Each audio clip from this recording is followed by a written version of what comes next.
Dr. Malone, we usually do these weekly reviews or daily reviews, depending on what the news is like. Typically we do these when there's bad news to report, but today the numbers have percent positive numbers that I'm really sort of paying exclusive attention to these days. The percent positive numbers for Escambia County dipped below 9%, or they were at 9% or right below 9%. What was the percent positive? Yes, it's the lowest we've been in a while. Today we're down to 7.8%. I think you were 7.8%. Yeah, so you were seeing like the 10% range the last couple of days, and so we dipped under 7.8. I can show people that real quick. Yeah. So the CDC says something like 5% positive is what you should use as a way to guide whether or not you should assimilate back into the community. And last week, this time we were talking about 25, 20, 19, 17%. And this week, here we are at 7.5%, 7.8%? 7.8, yeah. 7.8%, which is moving in the right direction. And it came at a good time because, of course, everybody's making a decision about school this week for Escambia County, at least. And some of those Escambia County schools are starting on the 24th. Some of those are starting next week. So as we get closer to start date for a lot of the Escambia County schools and Santa Rosa County schools, obviously these numbers trending down is an important thing. So I think that means we're doing the right thing here locally, as far as in the last couple of weeks, at least, we have been maybe heeding some of the CDC guidelines about masking and distancing. And my hope is that we're headed in that direction. We stay headed in that direction. Yeah. And everybody continues to understand that doesn't mean you can stop wearing your mask. That just means that if we continue doing this, that less and less of us will be afflicted with this disease, which is good, right? Mm-hmm.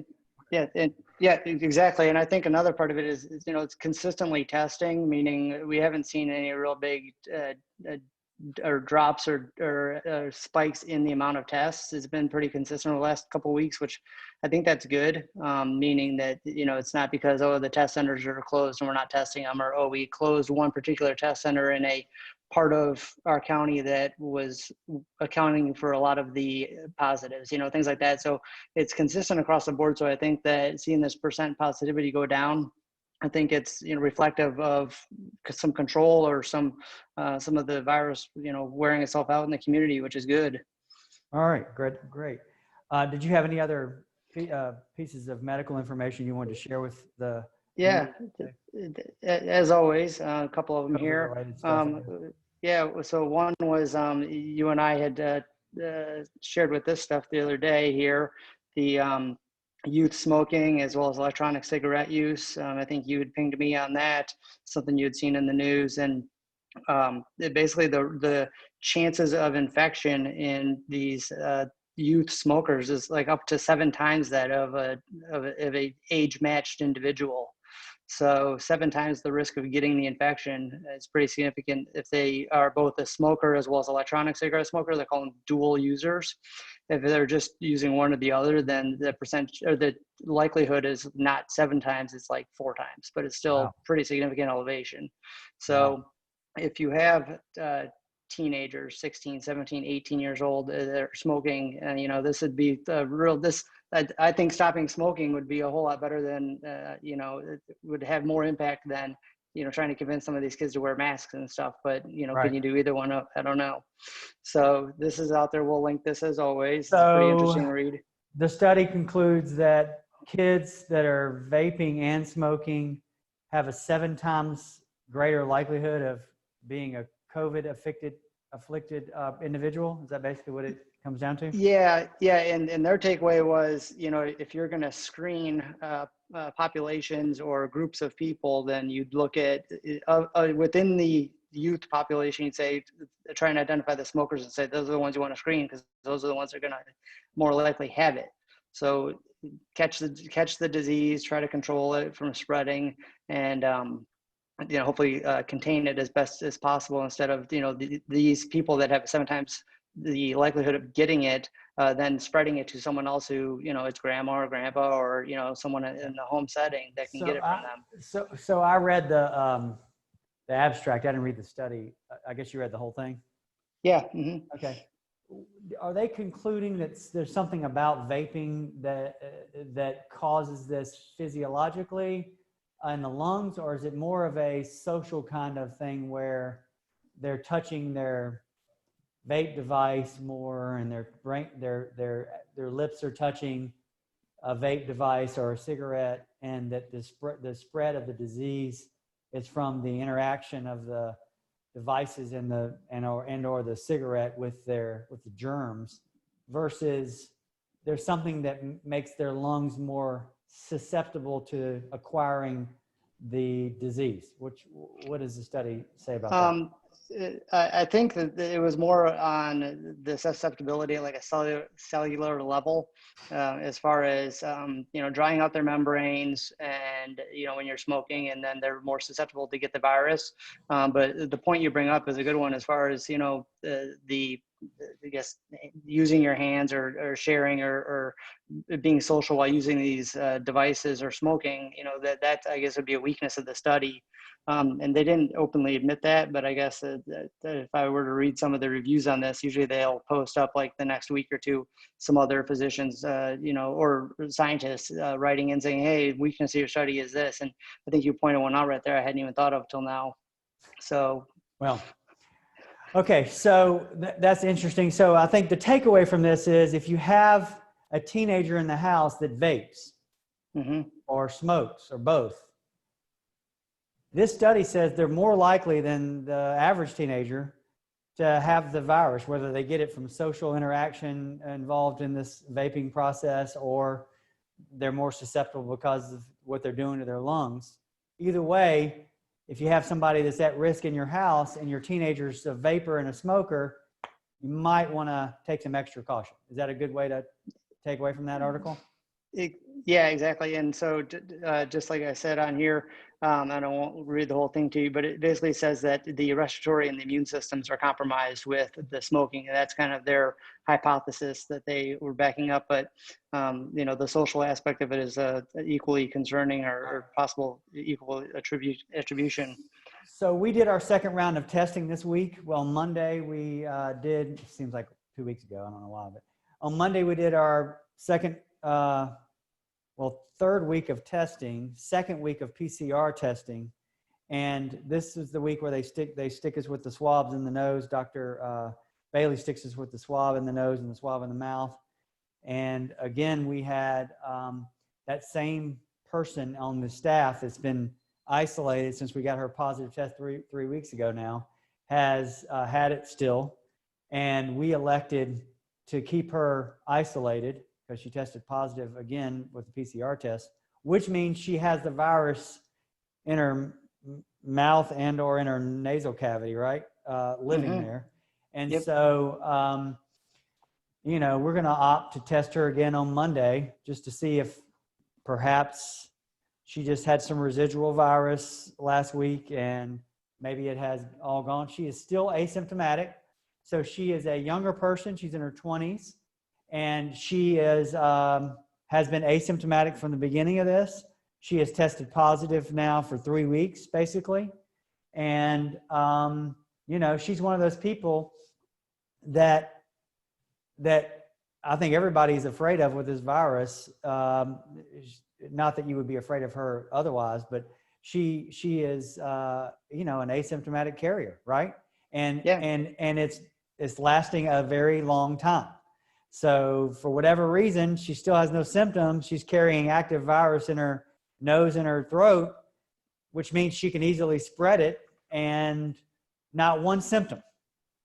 Yeah. So, and I think if you follow the CDC guidelines verbatim, since she's symptom free, and you pointed this out earlier, that CDC guidelines are not foolproof, right? CDC says if you're asymptomatic for 10 days, after your positive test, you're free to go back into society. And that would be perfectly okay according to CDC, but if you follow those rules to the T, you're still introducing a person that has virus in their nose and their nasal cavity rather than in their throat that easily could shed that virus off to healthy people who may not be asymptomatic if they get it, correct? Yeah, and it's a numbers game. So when the CDC puts out those guidelines, they're speaking to the population as a whole, meaning, hey, chances are that these people are going to get released back to work or into society and not shed virus. But there are still some folks that are going to be a prolonged PCR positive that still have some virus. Whether or not it's fully communicable or not is not known, and there's really no feasible way to test every single individual with another PCR to say, yeah, now you can go back in there. It'd be expensive and time consuming. And back when the CDC changed these guidelines in July, it was in the context of, we're trying to get tests to the people that need them now, not the people that need retested now.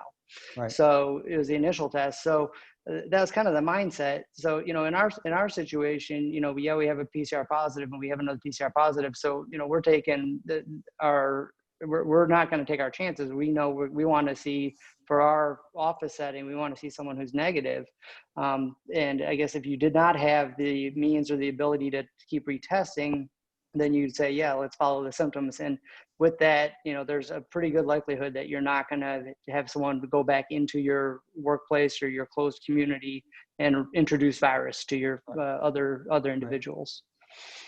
So, okay, what else do you have from a science standpoint, medical standpoint today? This one was pretty exciting, and this kind of goes along with the, I guess, relatively good news that the percent positivity is going down locally here. And you may have seen this in the news, but this is from UCSF out in California, AeroNabs. It's invention that they put together where it is let me go to, let's see here. So they call them nanobodies. So nanobodies are small antibodies that they make by growing them basically in a culture medium with bacteria generating them. And they found these in some naturally occurring in some animals, and now they're able to make them, mass produce them cheap. And the idea is that you do this, they nebulize this, and it blocks the spike protein on the coronavirus. Oh. And so these nanobodies, you would just inhale it as a nebulizer, anybody would, and it coats your membranes just with this mist, and in doing so blocks that spike protein so that you basically have this would be the equivalent of having a vaccine that you just inhale. And they're saying that it is cheap and easy to mass produce and easy to get into people's hands. So nanobodies got introduced here just as far as an aerosol just in the last couple of days, and UCSF is really excited about it. So we'll link the news story on here. Wait. So is that a prescription type thing that you have to get a doctor to give you, or what is a nanobody? I've never even heard of that before. Where do you buy that? I mean, well, these two gentlemen here invented it. These two scientists. And so they came up with the idea because they wanted to come up with a novel approach to try to offer some sort of vaccine level protection. Well, why are they standing 6 feet apart from each other if they're so sure about what they created? That's what I want to know. Well, this guy's wearing a mask too around his neck. So, but I'm not so sure about this stuff, this nanobody stuff. Yeah, if those guys aren't sure about it, I don't think I'm gonna be sure about it. And they created the thing, right? Yeah, there's a pretty good video on here. The PhD MD was pretty impressive after your name, though. Yeah, but I recommend just checking it out. They have a really short 2-minute video on there that it really explains it very easily. It's got some good graphics and it shows you how the idea behind their science and where they came up with the idea, and I guess how to mass produce it and get it out. Will it require a prescription? Will it be just something like where you can pick one up at the corner store while you're checking out, be like, oh, I'm running low on my AeroNabs, and get a refill? I don't know. So okay, well, how does that in line with the vaccine and the other therapeutic stuff that they're experimenting with? Is that consistent with? Is it a whole new thing? What is this? So this is between a vaccine and the antibody therapy, where they're talking about giving people plasma from so convalescent plasma is giving someone antibodies from an infected individual. Vaccine is is stimulating the individual to make their own antibody. This is in the middle. So this is, you're just inhaling or coating your membranes with synthetic antibody that's been produced and grown with, there's bacteria and yeast that can grow these antibodies, and then they mass produce them, and they're stable in the air. That's the exciting thing that these guys are trying to push forward. And most of these antibodies, like if they weren't at a certain temperature or certain humidity or whatever, they would basically render them useless. Wow. So okay. we'll be interested to see where this goes. Well, where'd you get that article? That was from UCSF's. Let me pull it back up right here. University of California, San Francisco. That's what you're saying? Their medical school? Yeah. Here, let me see. We're going to share the link, but let me just pull it back up here real quick. This is the publication I pulled this out of. It's UC San Francisco published it. So it's UCSF, and I got the direct link that we'll share today. So it's from their medical facility is running these I'm AeroNabs. surprised that hasn't made more national kind of news. Like, then it, I don't know is that today you found that, or? This was dated. I pulled it this morning. Okay. Yeah. Maybe we'll hear about it over the weekend. Yeah. Okay. And then last thing, and this is just a thing. By the way, can we buy that stuff now or not? Because I'm okay with handing it out at the office if we can. I wish we could, and I think those two guys wish we could too, because I'm sure they're going to be. Can you just email them? You're a doctor. Just email them and say we'd like to get a sample of that. We'll be a nice clinical study group for them. Guinea pigs, yeah. Yeah. So then the last thing I was going to put on here, and this is more of a thinker piece than anything, so we won't belabor it, but there's a nice piece on reopening primary schools during the pandemic in the New England Journal. And it kind of talks about, this is a public health crisis that we've really never, in current day and age, we never even thought we would have. And, teachers aren't public health officials, and public health officials aren't teachers. And there's an interplay that needs to be met. And so it kind of goes through all the different considerations and sums it up. And, some of it's pretty sobering when you read it. Other parts you're like, okay, yeah, I can see how that would apply. But, then you can always spin it one way or the other to say, would it fit your community or your county or your school district? So we'll link that here. Again, you don't need to be a doctor to read this one. This is more of like not an opinion column, but it's more of a thought column that they put on here. So it's worth reading for anybody who's got kids or anybody that they know that's school age going back to school. Every parent that I know is having this same dilemma right now. They're all trying to figure out, what do we do with our kids? Do we send them to school? Is it reckless? Should I go ahead and do it? And some people are just already convinced it's fine. Others are like on the fence. Others are like, well, I'm not sure. I've got somebody at home that has asthma, or I've got somebody at home that's older, and I'm concerned about sending them out. And because the thing you're going to look for is, okay, let's say the percent positive continues to go down next week. And let's say we're at like 3 next Friday, and then school starts the following Monday. And you say, okay, for some people, and then you watch the percent positive start going back up again the following 2 weeks. Then what do? Do you leave the kids in school when the percent positive gets back closer to 15, or do you pull them out? Because I'm going to tell you that I'm going to be watching, and if it goes over 10 again, my child's going to be doing virtual learning again. So my hope is it goes down and stays down because everybody's masked up at school. But if that starts being a problem for the virus and our percent positive goes back up, we're going to be right back where we started. So whatever we all did as a community to get it from 20 last week to 7, we need to continue doing that so that when school opens, we don't have a sudden jump again. Because that's what's going to happen. Just like when you reopen, when we reopened, things sort of spiraled up, or holidays happened. So, well, and if you remember, like in the middle of June, we all felt pretty good about ourselves. Like we were back at the office in the middle of June, right? And we weren't wearing masks. We were carrying on, and we were down to 2-3% then. So ideally, you want to be down to 2 to 3%. Here we are, 7 or 8%. We're feeling good about that. I'd like to see it continue to be even lower.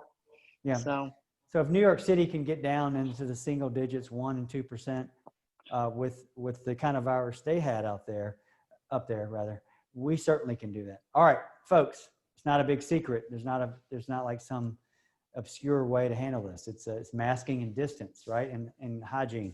So we will hopefully report to y'all next week. I'll be thankful when we don't have to talk about this anymore. We can talk about personal injury stuff and the things we do every day, right? Car wrecks, medical malpractice, jet ski accidents, boat collisions.